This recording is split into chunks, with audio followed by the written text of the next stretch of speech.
KGMU के धर्मांतरण मामले पे अब सबसे बड़ा खुलासा सामने निकल कर आया है कि केजीएमयू में काफ़ी तादाद में मज़ारें मौजूद हैं और इन मज़ारों पर डॉक्टर जो आरोपी है रमीज़ मलिक जाता भी रहा है और कहीं ना कहीं इन मज़ारों के पीछे पूरी तरीके से एक नेटवर्क चल रहा था। आखिर किस तरीके की ये मज़ारें हैं जो निकल कर आई हैं, जो सरकारी ज़मीन पर हैं।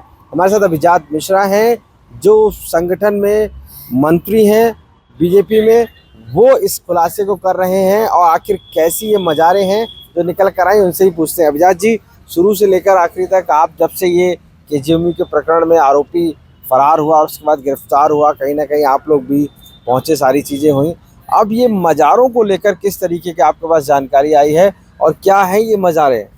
कि वहाँ अंदर जो है उसके काफ़ी बड़ी तादाद में मज़ारें हैं, बड़ी बड़ी मज़ारें हैं, छोटी से लेके बड़ी तक का। ज़मीनें सरकारी हैं, सरकारी ज़मीनों पर ये मज़ारों का जो तंत्र वहाँ पे चल रहा है और उन मज़ारों के माध्यम से धर्मांतरण और वहाँ पर लव जिहाद जैसे मामलों को लेकर के अंदर उसको क्रियान्वयन में किया जाता है। और मुझे जहाँ तक का जो जानकारी है कि उन मज़ारों में जो तमाम ऐसे लोग वहाँ पर हैं, असामाजिक तत्व टाइप के लोग, जो वो फंडिंग भी वहाँ से चलाते हैं। जो लड़के हैं जिनको जो बच्चे बाहर से पढ़ने आए, जैसे कि रमीज़ करके आया, इसको भी कहीं ना कहीं से वहाँ से प्रेरणा दी जाती थी, बैकअप दिया जाता था, पैसे दिए जाते थे। तो ये सारी, और इसके अलावा भी बहुत सारे लोग वहाँ पर इस प्रकार के जो लव जिहाद को प्रमोट करते हैं और इस प्रकार के लड़कों को पैसे से मजबूती देते हैं कि आप जाओ लड़कियों को करो और उनके ऊपर जो खर्चा करना है उसका पैसा हम देंगे। अब दिखाइए हमें किस तरीके की मज़ारें आपने जो है आपके पास सबूत के तौर पर हैं या रिकॉर्ड में हैं जो आपने वहाँ पर पाई हैं। कैमरे में दिखना चाहूँगा, बताइए ज़रा। देखिए, एक ये है, ये है, ये एक बहुत बड़ी अंदर मज़ार है। ये देखिए, एक ये है। अरे मतलब बहुत बड़ी तादाद में है। अभी आपको मैं सारी फोटोएं भेज दूंगा। ये है। आपके हिसाब से अंदर कितनी मज़ारें मौजूद हैं और इन पर फंडिंग होती है? ये देखिए, ये परिसर जो है, चाहे वहाँ पर क्वीन मैरी हो, वहाँ पर है। ये केजीएमयू का जो बड़ा वाला परिसर है उसके अंदर है और इर्द गिर्द सब मज़ारों का ही पूरा जाल है।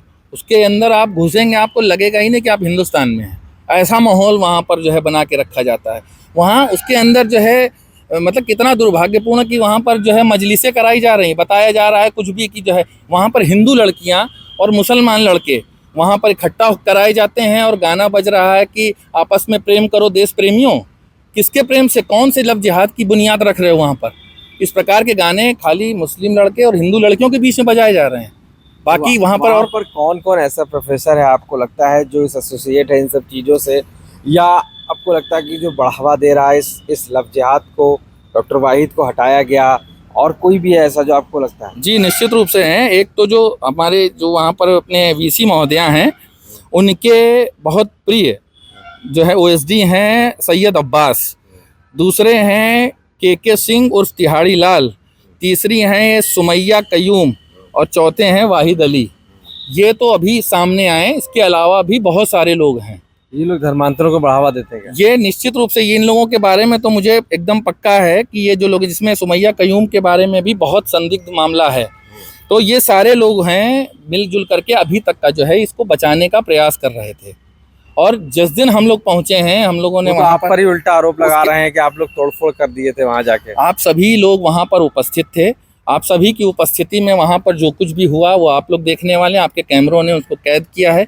ना कहीं पर हम लोगों ने तोड़फोड़ करी है, ना किसी भी वहाँ पर महिला डॉक्टर के साथ में अभद्रता करी है। महिला आयोग की उपाध्यक्ष की मौजूदगी में किसी महिला के साथ में कैसे अभद्रता हो सकती है? बल्कि उनकी तरफ से ज़रूर बदतमीजी करी गई कि वहाँ पर किसी भी महिला कांस्टेबल को या महिला गार्ड्स को वहाँ पर नहीं लगाया गया। अपर्णा जी आगे खड़ी हुई थी, उनको धकेलाया गया। जो ये धक्का मुक्की जब उधर से शुरू हुई है तो धक्का मुक्की इधर से हुई, उसी में दरवाज़ा खुल गया है। कोई उसको इस प्रकार से नहीं है कि जो है शीशा फोड़ दिया गया या जो कुछ भी कर दिया गया। वहाँ पर अंदर कमरे में हम लोग अंदर सभी लोग गए हैं और वहाँ पर बुलाते रहे बार बार इनको आओ। वहाँ पर भारत माता की जय और जय श्री राम के नारे या वंदे मातरम के नारे लोगों ने लगाए गए, तो उसको लेकर के इनके ऊपर ब्लेम लगाया जा रहा कि वहाँ नारेबाजी हो रही है। अरे भाई, देश की अस्मिता से जुड़े हुए नारे हैं, देश की आज़ादी से जुड़े हुए नारे हैं। अगर वहाँ पर नारे लगाए गए हैं तो इसमें कोई इतना बड़ा कोई विवाद करने का ही नहीं थे, आपसे बातचीत करने गए थे। तोड़फोड़ का आरोप है, चोरी का आरोप है, हाँ। साथ साथ अराजकता का आरोप है। हाँ हाँ, अब मतलब इतने बड़े लगेंगे कि यहाँ से हम लोग उनकी चोरी करेंगे, वहां पर जा करके मोबाइल चोरी, अभी और भी लिखा देते, चैन स्नैचिंग और 25 रुपया चुरा लेगा, इस तरीके से बहुत सारे आरोप लगाना है उनको, बाकी है वो भी लगवा लें। दूध का दूध, पानी का पानी, सब कुछ सामने आ जाएगा। आप सभी लोग की मौजूदगी में वहाँ पर ये सब कुछ हुआ है। पुलिस भी थी, मीडिया भी थी, उनके प्रशासन के लोग थे, वहाँ के तमाम लोग, जो भी बहुत सारे वहाँ पर डॉक्टर्स हैं, बहुत सारे कर्मचारी हैं, वो हम लोगों के टच में हैं, वहाँ की सारी चीज़ों को बता रहे हैं कि भैया यहाँ पर बहुत जो है गलत हो रहा है और इसको रोकने में अक्षम है, और ये बल्कि उसको पोषित करा जा रहा अभी है। लड़कियों का धर्मांतरण वहाँ हो रहा है आपके साथ? निश्चित रूप से अभी जांचें होंगी, आना शुरू हो जाएंगे अभी। भाई लड़कियां, यही बच्ची जो आई सामने, पहले कितना डरी हुई थी, बोल नहीं पाई थी भाई, पूरी जिंदगी उसकी तो बर्बाद हो जाएगी ना भाई, मीडिया के सामने आ गई तो फिर आगे क्या होगा उसका। तो इस प्रकार से बहुत सारे बच्चे हैं जो डरे सहमे से हैं, जो नहीं सामने आ रहे हैं। तो और मुझे लगता है कि अगर ये रहेगा इस तरीके से, मजबूती से इस लड़ाई को जीतेंगे, तो इस प्रकार का जो भी होगा वो सामने आएगा तो ही आएगा। अवैध मजारों को हटाने को लेकर भी कुछ पत्र लिखेंगे या कोई बात आगे बढ़ाएंगे? निश्चित रूप से हटनी ही चाहिए। हम लोग अपनी तरफ से जो भी माननीय मुख्यमंत्री जी को या गवर्नर साहिबा को या जहाँ तक भी ऊपर तक जहाँ तक भी होगा, अपना निवेदन और अपनी हम लोग उस चीज़ को करेंगे। और यहाँ पर चल रहे जो भी अवैध रूप से, देखिए सबसे पहली चीज़ मैं कहना चाहूँगा कि हमको ना मोहम्मद से नफरत, ईसा से कोई बैर नहीं, 10 के 10 गुरु अपने हैं, कोई गैर नहीं। मंदिर में गूंजे वेद मंत्र, गुरुद्वारे में अरदास फले, गिरजाघर में हो बाइबिल पाठ, मस्जिद में 5 नमाज चले, इससे ना हमको ऐतराज, इससे ना कोई गम होगा। पर गद्दारों के साथ यहाँ, जिहादियों के साथ यहाँ, आतंकवादियों के साथ जो कुछ भी होगा कम होगा। उन लोगों को हम नहीं छोड़ेंगे। हम अपने शहर को जलने नहीं देंगे, हम अपने प्रदेश को जलने नहीं देंगे, हम अपने देश में तख्ता पलट होने नहीं देंगे। जो विदेशी तक शक्तियाँ जो भारत को कमज़ोर करने पे लगी हैं, ऐसी शक्तियों को हम मुंहतोड़ जवाब देंगे। आखिरी सवाल है कि आखिर आपके हिसाब से कितनी ऐसी अवैध मजारें हैं जिन पर आपको लगता है कि कार्रवाई होनी चाहिए? Number of? नंबर अभी मैंने गिने नहीं है, अभी सब फोटोएं मेरे पास आई हैं, मैं सब कुछ अभी डाल करके गिन करके सब मैं डाल दूंगा, और जहां भी मुझे सब भेजना है मैं सब जगह भेज भी दूंगा। धन्यवाद बात करने के लिए। अभिजात मिश्रा, साफ तौर से मानना है कि धर्मांतरण लगातार चल रहा है, अवैध मजारों ने पूरे केजीएमसी को घेर रखा है और अब उसको लेकर वो पत्र भी लिखेंगे, गवर्नर को शिकायत भी करेंगे, चीफ मिनिस्टर तक जाएंगे, क्योंकि कहीं ना कहीं इन अवैध मजारों के जरिए ही धर्मांतरण जैसी और गतिविधियां पूरे केजीएमयू में चल रही हैं, जिसको रोकने के लिए अब बीजेपी के मंत्री खुद आगे आ गए हैं।